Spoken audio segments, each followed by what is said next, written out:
All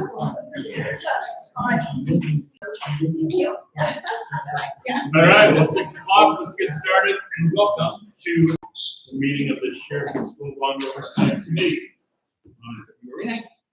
We'll do a roll call with the voting members of the committee. And we're going to move to questions, the general committee questions like that to the end. We'll approve the minutes, and then we'll go through the timeline financial update. And I saw in the email that I had a couple of questions that I want to ask the contractors, and that a couple of specific things. And at that time, we'll collect questions also from the group. We'll give them to the contractor, and we'll have those questions or the issues questions about the progress, and we'll deal with those in addition. So, with that, we will do a roll call of the voting members of the committee. Stephen Rebeck here. And you got to help me out here. Is it Larry Dybel or Diebel? Dybel. Here. Ray Watkins. Molly. Here. Jeremy Hutchinson. Here. Angie, help me out. Is it Ledecky? Ledecky. Thank you. Michael Griffith. Here. Yes, sir. Lisa Heatherly. Here. And Julie. With that, did everyone get a chance to look at the minutes that I emailed out earlier? We'll get a motion, much like we did last time. We'll get a motion to approve those. A motion to approve the minutes. And a second? I'll second. Well, I thought minutes are approved. All those in favor of approving the minutes of the voting group, so you're all on the yellow, you guys get to vote on that. Aye. Opposed? Now we're able to vote through that successfully. Let's get on we look at the financial timeline update. Let's rattle off. I don't want to be the attention hog during this, but I just want to reiterate and explain the questions I had. Then get questions for you. Then we'll turn it over to the contractor to explain. I said, compared to the last Gantt chart received on February 4th, compared to the one we received on April 2nd. And all this is WP1. Design extended from 4.1 to 4.29. Committee extended from 5.1 to 5.22. The business contracts extended from 5.6 to 5.27. I'm very sorry. This was the email. Oh, is it on the? This was just. I'm not sure. This was. Okay. I don't think that's specific. Okay. Okay. Well, let's redo that for next time. So, unfortunately, we're just starting the progress. That is the reason I had questions about the time, and we'll ask for clarification on that when we get to it. But the reason for that is because it's construction delays, even though it's not the hammer swing part of construction, aren't conducive to saving money on the customers. So that's why I asked. I'm sure it's a completely legitimate reason, but something that I want to have clarified on the open. And then on the scope, I mentioned the Energy Trust of Oregon rebates. I want to see where we are with that because ETO rebates are time sensitive. And the way the state of Oregon works, since they started these things many years ago, was that they give them out for money. They don't start with a set amount. They don't say, I've got this much money, and they don't dole it out during the year. They just spend out we just wait till next year. And I want to see if you or anything like that. And I had a question about geotech. On the second, we said the geotech was determining if the existing base in the parking lot can be recompacted. And I'd like to know where we're at with that, just because it was a question that were up last time, and I think that's a reasonable question to ask. And my other question was about Faulkner Chapman. We talked about the rooftop units, RTUs, and Faulkner Chapman.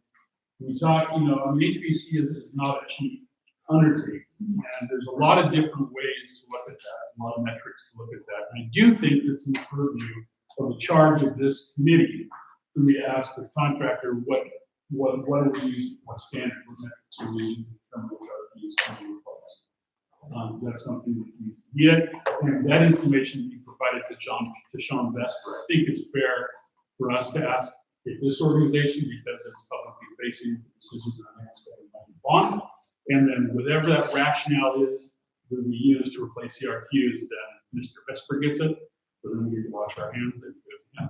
And that's why he's sitting on that side, and you can't hit you. Because he knows it. There's always that. Yeah, exactly. You don't know where I park. And then, and that's all I've got, okay, about questions about the Gantt charts that we received in the progress of construction. So at this point, I want to open up to the rest of the committee to see if you have any specific questions that you would like Scott to answer.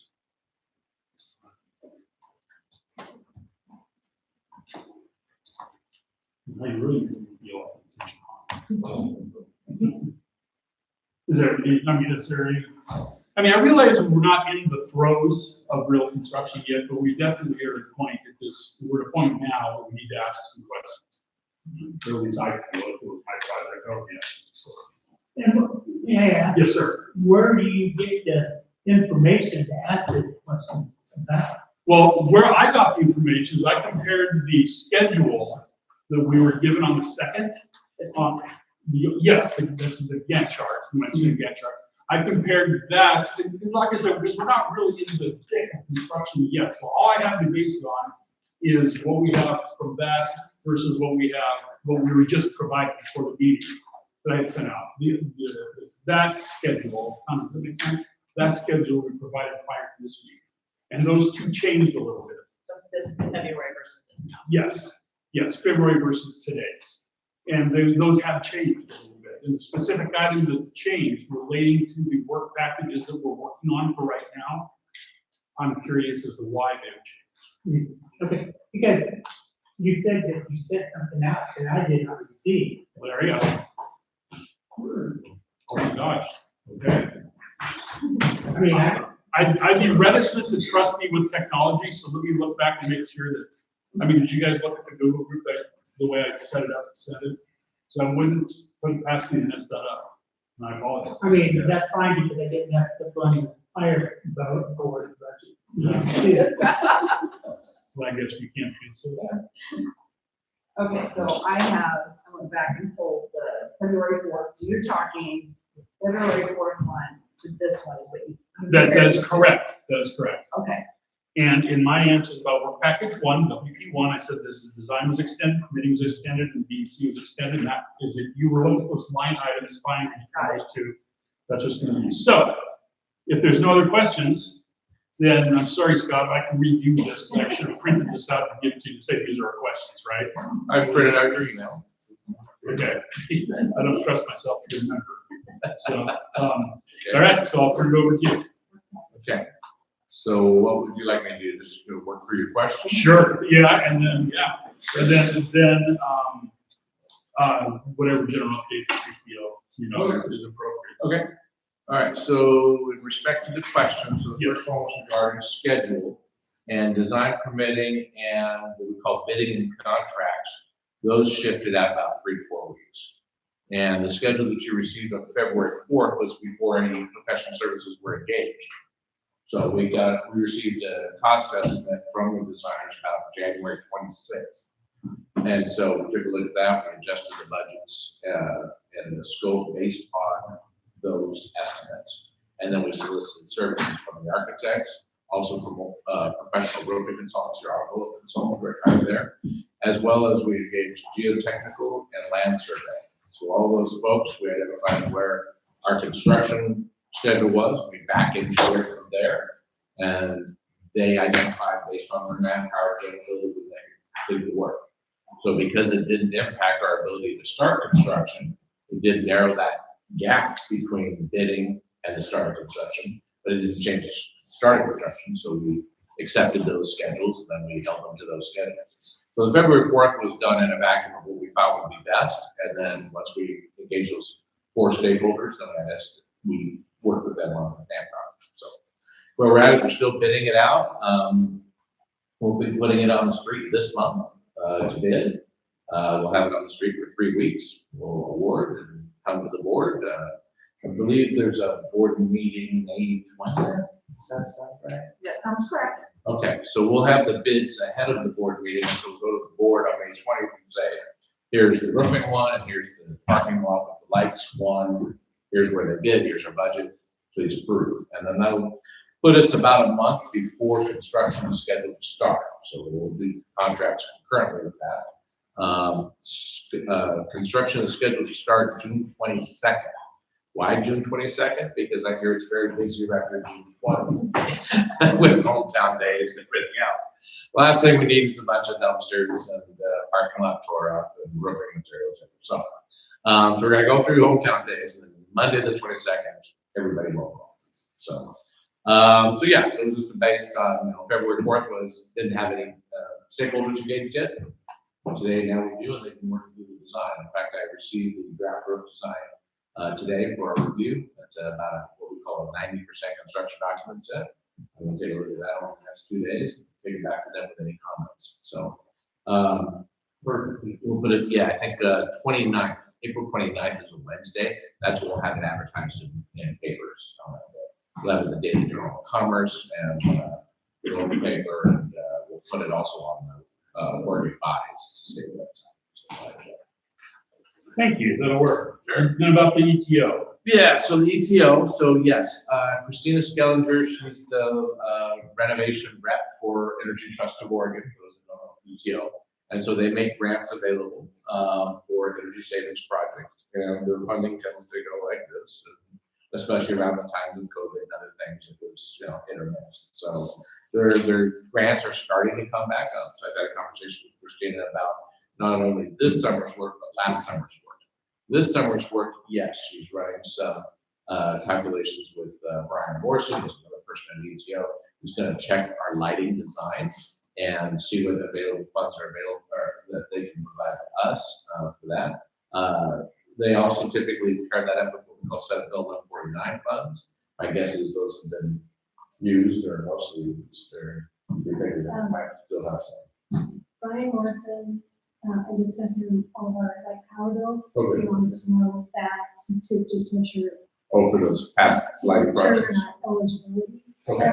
Going forward. Cool. And then we have about $94,000 left in our Senate Bill 149. Good, good, So okay. there's that. And Senate Bill 1149 is a very odd grant in that they authorize you to spend funds that you're going to get anyway, okay? But you can't spend them until you get authorization, and you can only get authorization by doing a qualifying eligible project. Now, sometimes they'll qualify you, say, I just had this in September School District.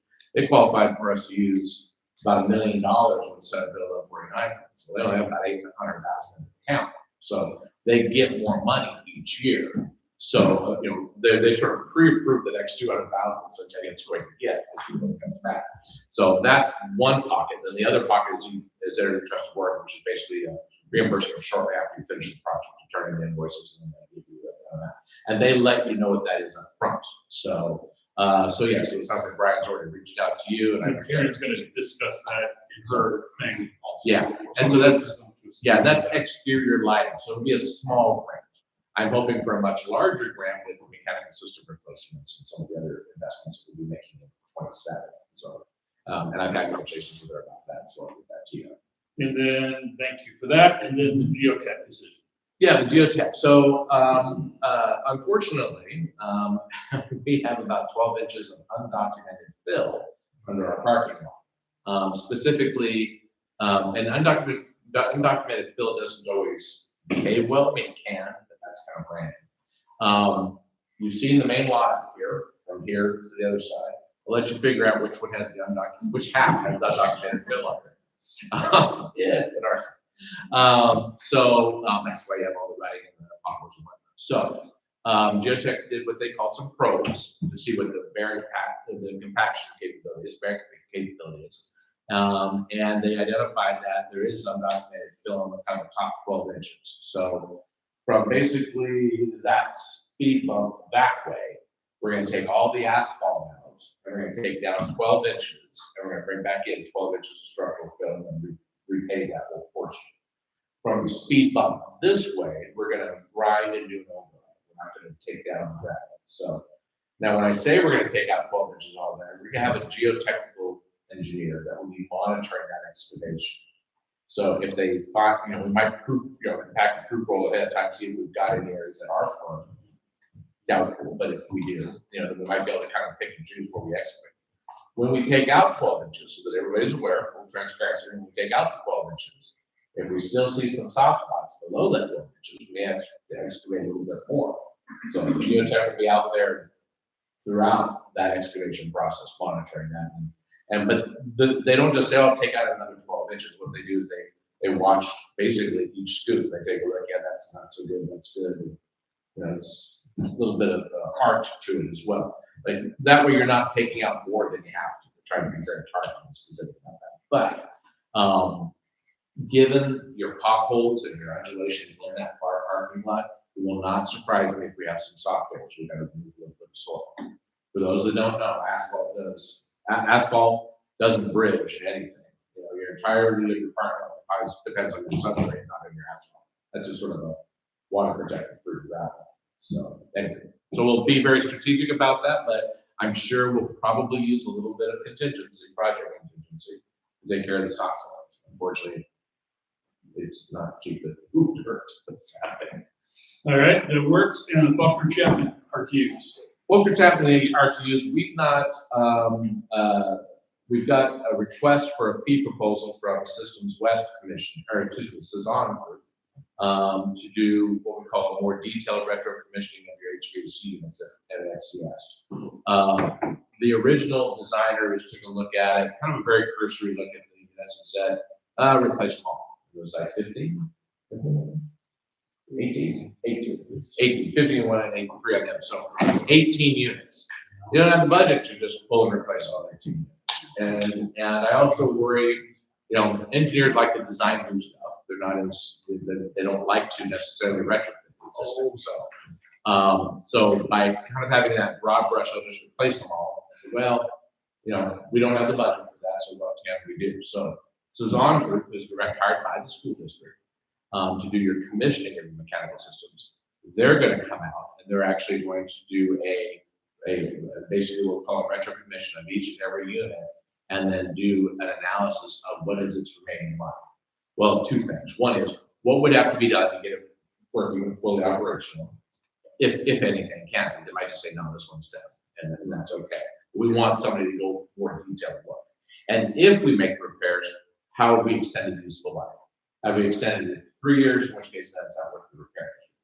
If we've extended it 10 years, okay, then it probably is worth that. So right now we've got 18 units at FCS, and right now we don't have a budget to replace all of it. So, Well, I think that it is within the purview of this committee, like I said in the email, that you provide Mr. Esper with the metrics that you use to make that decision. All right. Sure. And then on to your 4.2, the breakout of the abatement project. breakout of the abatement. I'm sorry, I didn't see that in your question. Okay, it's on the, no, it's off the agenda. Oh, Yeah, sorry. the Okay. 4.2, yeah, we're all through the questions that I've had. And I should rephrase that, let's see who has any others, outside of what I said. So what I could do is, we set out a 5-page budget sheet that should be in your packet. And the first page kind of looks like this, kind of a summary table. Skip that one. Look at page 2. Okay, page 2 is a longer list here. So what I heard from last time is when we gave you these sheets, okay, the budgets are sort of rolled up. There's one line item for the construction. Yes. You wanted to see it broken out more. That's what page 2 is taking that same construction budget, not project budget, construction budget, and breaking it out into the various budget components. Is that in the packet that we have? It's page 2 of the Oh, okay, no, that's fine, I don't want to take a committee time over that, because there's nothing that we can really do with that here, but having. But I do want to, but to your point regarding asbestos, so if on the top one where it says Sheridan High School, and you can see the 3 2026 projects, there's a question about what we're doing in 26. When you go to 2027, look 3 down, and you'll see flooring abatement replacement, okay? And you'll see a budget of $156,000. And that's based on, what each of the other pieces are estimated to cost as well. So we've got $156K to do as much abatement as we physically can. You'll see a note there where I'm saying we're gonna start at the science art room and then add as budget allows. So we'll bid it with what we call a normal bid strategy, where we have a base bid and then we have alternates. And so if we have a good bid day, well, then we buy more of those alternates or buy essentially another wing of the abatement or something along those lines. It's never going to be less expensive than to do it while it's already mobile. That's always a good thing to do. So I mean, that's gonna be our strategy, to try to do as much abatement as we can. And we can certainly circle back in summer 28 if you have any problems left and even do more of it. You'll have that ability to take a look at that. But we don't want to overcommit your contingencies before we get done with what we call your high risk projects. You want to bid out everything, get your bond promises met, and then see how much deeper that we can go with abatement. So, or other projects, because you folks have the ability to make recommendations to the district in the fall of 27, after all the bond promises are built, and say, hey, we've got 300 grand left, or 500 grand left. What do we think we should do? There'll probably be a long resistance thing, it's much larger than the money we have. And there'll be some sort of prioritization. You folks will probably prioritize or make recommendations to the school board and say, hey, school board, we recommend that you prioritize projects this way to spend that remaining funds. They'll take that under advisement, they'll chat with Sean, they'll chat with the superintendent, and they'll kind of look and see what that might be. Might be more abatement, might be, I don't know, whatever. No, thank you for that. That's all what we want to know about the asbestos. $756,000, I suppose that'll do, probably what's that little hallway right there. Anyway, to the grants, Karen. Yes. Awesome grant. I haven't claimed anything from them. The funds are available. I haven't claimed anything because we're still just using the bond money right now. The COPS grant, I am going to, so we have $500,000 in the COPS grant, and basically we have to do some matching funds. So what I'm going to do is go through this list that you just handed us and say, like, for SHS, the exterior lighting. So we got $104,000 from the COPS grant. So basically, $104,000 we'll use the COPS grant, and then that would take down the amount we have to use for the bond. So I'll figure that out, and then next month, for our next meeting, I'll have a list of that to show this can come out of the COPS grant as matching funds. This is required 20% of our own matching costs, right? Yes, we have to do matching funds. 20% of the total cost, or is like half and half? We have to do, it's 500,000, so it's basically, like they're saying, the total cost is gonna be 1.7 million, and this is what we're, Got it. Okay. So of the total cost. Anyway, I'll get it figured out, and then I can do the work at next meeting and show you guys that. Energy Trust Oregon, it says power bills, like I said, we've got $94,000. And we just went through this process for upgrading the lights up at FCS. And then Sizer grant, we're just waiting to hear if we got funding. That's what we got, which is in the May. Probably mid-May. So they say, unfortunately, I can't control that, but that group, I hear rumor, has adopted a process that's supposed to make it a little bit more streamlined. So because it was tending to be toward the latter part of May, and then they were saying late April, and then they said, no, we're going to back on. So they're back. We'll back that back. That's probably mid-May. Yep. As soon as we know, we will let everybody know. Is that Karen? That's all I got. Did we have a question? And then the other thing I was going to report is that we earned $146,460 in interest on our bond. Nice. Can I get that number in here? $146,460.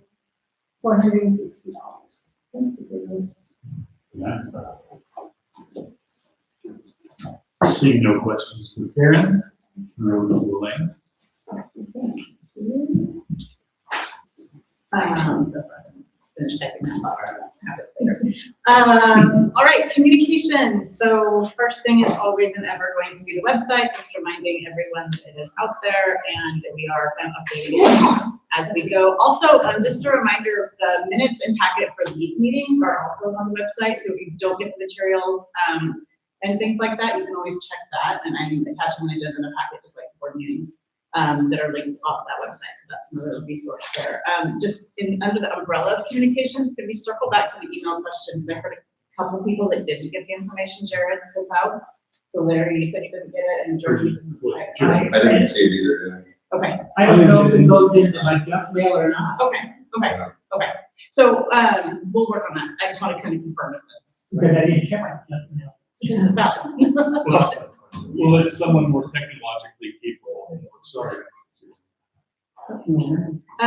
Okay, so in your materials that you picked up today, RNC provided us a glossary of terms, so I gave that to everybody to add to your notebooks. And this is just if you're reading through things and you start seeing things and you don't know what they are, make sure this team knows. That's what Cody said. Yeah. He said, can you check this out? So I checked it out. Because Cody sent it to me. So that's just a resource that we wanted everybody to have. I also spent some time just developing another timeline for the questions around why are we not able to do the whole kit and caboodle this summer, kind of what has gone in on this year, to help you answer questions in the community and things like that. That's another resource. It is also on the updates page of the website for your viewing enjoyment. Put some posters up around on the billboards around Sheridan, and I think that was your feedback. The bulletin boards were helpful to see some things, so I just did some small handouts on those around town on what's happening this summer, so the community is aware of what they'll see. Timeline, and then just standard talking points. The 3 projects that are happening here this summer are parking lot repairs, roof and exterior lighting at the high school, and other projects are in design phase. Any questions on communications? Will there be something available on hometown days for people to pick up? Like flyers kind of information. Yeah, we can do that. They'll be, so over here, just behind where you pick up your name tags, there's some yard signs that are going to be going out in areas where work is going to be happening. So I just put a couple examples out of what you'll see. So those will be outside the old gym at Hoffman Chapman or the high school because of the office space, or around where the parking lot is in the high school. And a few of them will obviously be inside for interior spaces, but you'll see those at the schools as well. So people know. Yeah, that would be a good venue. We'll talk about all of that. Might add something. Related to the design phase, so we had our first set of meetings on Friday, and just to put our 2 administrators on the spot to share a little bit about those 2 meetings, the meetings you attended. Sure. Process and what you learned. Well, for the high school, we had 2 meetings. We had one for the science room, where we had a good conversation about, they had the layout of what the current science room looks like. They had a little bit of some models of what the ideas would look like, fit and finishes, where sinks and storage of chemicals would go, and what we need and what we don't need anymore. And so some good conversations with the architects on that. And then we also then had another one about the secure vegetables, same process, where the architects just basically said, what do you need, what do you see, what looks good, and then again some models to share with us. And that meeting consisted of all the kind of the key players. So like, for instance, the secure vestibule, it was the front office staff, myself, everyone who had the interaction with the public when they first came into the building and would have to operate that space, and what's kind of working well with the current system and mostly what doesn't work well with our current system. And so they were pretty excited afterwards. That was a really good process to kind of see, especially for those people that haven't necessarily been, they've heard about it, but actually see it. I think that was an exciting process when they had no idea what was going on. So that's just the first step of it. Just a quick question from this group, just to kind of get the pulse. How many of you have visited a school that have a secure vegetable in it? So you conceptually understand. It's like a waiting room. Mm-hmm.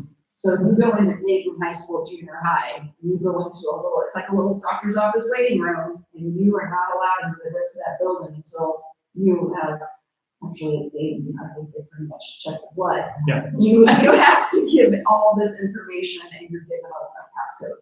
So for instance, like what the front office staff, what they really wanted, we're looking for is to come in the building, but then also not even just to be able to check in at the window, but then there'll be a door that goes into the office without actually having to come into the main part of the building. So if they have a meeting, or if it's someone from FedEx who's just dropping off something, they don't ever have to come fully into the building, they can just come in that first space and then go directly into the office. So there'll be some redesign about people are set up in that space. So I think the office staff are very excited about seeing that. Well, yeah, I think that's one of the best practices, thing to do, because not just for schools, just because it's a science, we're doing that with medical, so. Yeah. Exactly. Yes. Yes.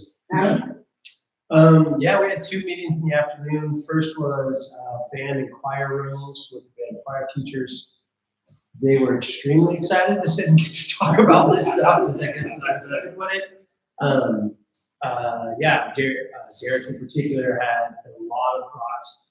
He went to school here as a kid, and now as running the classroom, and he's very knowledgeable inside and out of that building. So it was great. We talked a lot about storage, some of the main issues, some of the flooding component. I kept bringing up, like, please just no more water in the gym or the band room. I don't care about anything else. But it was a really productive meeting, and I had no idea what to expect, and I don't think they did either. They haven't had one involved up to this point, so I really enjoyed it. The second one was focused more on the gym and the locker room spaces. So we had AD, current elementary PE teacher, and then Leo even came in as one of our community middle school coaches. So it was great to hear their kind of ideas and perspectives, and I used to coach a lot there too, so I tried to chime in. So yeah, it was felt super useful. Starting to get to kind of making sure we're staying focused and on target for what we talked about, not just I'll put a hot tub in there, right? But I don't know. Another gym, we don't need that gym. Yeah. So it was I got a lot of really good feedback afterwards from the people that were involved. I think there's some excitement building up, and also like first time we've got to start to dream a little bit and talk about fixing some of the problems we've always learned to live with, unfortunately. So that was great. Yeah, so then the team will come back and they will take all that feedback and come back and meet with the same groups again and go through the process. This is in preparation for summer of 27. Yeah. Perfect, and then I guess we're up to 7.1 for general questions, and we talk about things that are appropriate to talk about what people are hearing in the community. I spend running around here, I haven't heard a whole lot. Anybody else? It's not that Yes, sir. it's not that what I've heard, but I've noticed that it was mentioned during the last bond meeting that the parking lot would be, taken care of, and then the equipment over there would be addressed, right? There's been several people who are like, I didn't know about this, like, what happened? I was thinking to myself, like, are those times like, they did mention that 2 months ago, so maybe there might be some other ways of trying to reach out to them, because no one has even mentioned me at all. They can even comment on my web page and to say, hey Joe, can you reach out to people? Like, no one has even done that either. So I guess people are okay with what's going on. So Yeah, that's good feedback. Yeah, that's good feedback. I've started to get, wait, aren't we supposed to be doing something at the conference in the last month or two? I'm assuming I'll hear a little of that at conferences this week, but thanks to some of the stuff Elaine's put out, it's kind of been, oh yeah, it's all gonna start with parking lot lights down there. It's pretty much the gym. Summertime. Yeah. But the community, we don't know that we passed the bonds. I'm sorry. The information is out there, and if you want to know, it's not that hard to get to it. It's out there. They keep you kids out of school, so we can charge them? No, I don't do that. We're going to have to leave. Take some time, like, this plan and design, Well, it's not terribly impacted now because the construction has to happen, so you don't see a lot going on, and that's intentional to, be after hometown days and not impact everybody the first summer. But next year, 27, we're hoping to cheat up a little bit and do a few things starting before the summer, in the spring. We've been talking about maybe the locker rooms at SCS. We've been talking about the new parking lot here at the high school. Talking about just a few things, because it's a lot of money to squeeze into a 10-week wonder. And what we'd rather do is start a little early and finish at the end of the summer, than start at the start of summer, kind of finish the end of September. Even if it's planned, there's just sort of this prepared communications you have to do. You have to sort of apologize for still working on it in September, even if that was your plan from the start. So we just find it's usually better to sort of then to start early and then to beg forgiveness for finishing late. So that's what, and you take advantage of that when it's too start and finish the fall. So I'm hoping to start both of those areas maybe around April 1. We're just going to see how that all plays out. So we need to coordinate logistics with user groups and that kind of thing. But we could go in like right after spring break and maybe knock out those locker rooms that have the most sort of, I'll say, demolition activity, if you will, and then start that new lot. As soon as that's very weather dependent. I'd love to get on that as soon as the weather's decent. Related to that is ADA improvements at the grandstand on the paved path right back there. If I start that April 1, I can phase the completion and say, I want that ADA ramp done before graduation. And you can, have the rest of the summer to get the rest of the lot done. Things like that starts to help if you look more strategic about some of the questions. So as far as the structure of this agenda and the topics we talked about today, is there anything that you would like to see or to add for meetings going forward, as far as structure of the meeting? I just thought this meeting ran awesomely good. And more organized is actually good. That's my feedback. I gotta admit, I'm a little more excited about it because we're starting to get, what interests me.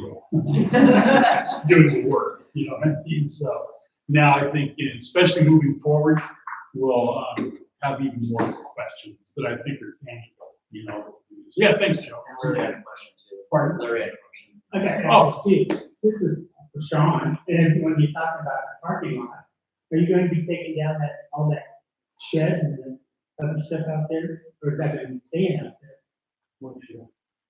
Like on the football field side? Yeah, on the football field side, No, that's not part of the paving project. That's on the other side of the fence. So you got the parking lot, which I can understand, but I was just gonna say, well, parking lot, then you have that shed or that building for the football side. Will that be the new entry then off the? I think we'll end up with 2 entries. Will be 2 entries now? Yeah, I think we're gonna have to clean that area up and put a second ticket booth over there for that parking. Oh, when we do the new lot. The new lot, yeah. For the lot, that's Yeah. what I was thinking about, that more people will be parking over there Right. than. All right. Yeah, I'm sure that we can incorporate a revised, gate component right at that new lot. When we do the new lot, we probably just tie it into that new lot project. That's And you said about things that be noticeable. And I don't know what the vestibule of the high school is going to look like, if it's going to have some kind of exterior different look to it, or if it's going to be all inclusive in the original building that we have right now. It has to remain in the same envelope. We can't. Yeah, and I understand that, but if you see that happening, then they don't think they're really going to, that you can get that started. I think when they see 12 inches of parking lot. People are gonna really notice, and that's You good might thing. want that parking lot down first, and say, "You don't have to budget." Exactly. So what was there before, if that, with the undocumented bill? Was there anything there, or has that always been? Or was it before it was a high school? Yeah, that's what I was gonna ask. Roughly, when was this place built? I don't know. What this, what over there? Yeah. Yeah, like, You know what?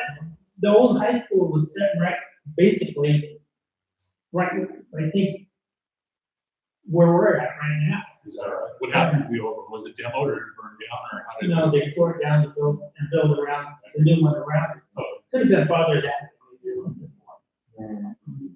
I wasn't around for that. Well, keep in mind too, is, you're in a floodplain, Yeah. so they may have been told to raise the parking lot, and as such, they had to raise it 12 inches. And maybe back then they said, oh, somebody's gonna give us some fill for free, let's use that. And it burns out decades later. But back then, they didn't have like lasers and things like that, to determine splatter level. We defined a lot of things like floodplain, things like that, a little bit differently back then. Just thinking about this new parking lot and football entrance, we're gonna have to do some work communicating with our neighbors on Jefferson. The impact of traffic on Friday night. Because people inevitably will don't turn left on Jefferson thinking there's a way out that way, and they end up in no man's land, so we're gonna have to do some work to just heads up for that. There will be a couple crosswalks incorporated for that too, that's kind of determined in the early engineering stuff, so that's Jefferson. right? Yeah. We'll have 2 crosswalks across Jefferson. And I probably have problems with that medical. Yeah, exactly, I'll open up the garden, right? Is it already a school zone over there? Is that Is there already a school zone? on Jefferson? I think there is east of us, isn't there? I think so. Yeah, I think it's one, I think so. there's schools outside. So they're used to that. Okay. Yeah, so, yeah, This question might be out of the purview of this committee, but normally like drops right there. Would they go somewhere else? We put that on the list that they would have need to relocate. I think that's a good point. Yes. That's a fair question to ask. Absolutely, yeah, we're gathering the contact with folks and making a call. All right, so we've got, 6 o'clock time works for everyone? Yeah, great. Okay. And then what's the time here about the FCSA pre-promotion? So the next meeting, should have been scheduled for Monday, June 8th, but that's the 8th grade promotion at FCS. So we were going to see if Tuesday the 9th works for everyone. 6 p.m. instead of the Monday. No, Not Tuesday. not the second Tuesday. Okay. Is there, so do you want to do a date? How do we want to? Could we push it back to the 15th? Monday the 15th? Does that encompass with city hall, city council? I don't know. City council first Monday? Yeah. First and third. First and third, yeah, okay. And then that would be the source. Well, some of us are still working June 22nd, so. we can just keep going. That'll be a first day with no kids or. That's right. Yeah, it'll be first day. 15th. Well, that's the 16th. That's the day, yeah, I was gonna say the first day. It's right after, homecoming. I can make it work. I can rearrange my schedule.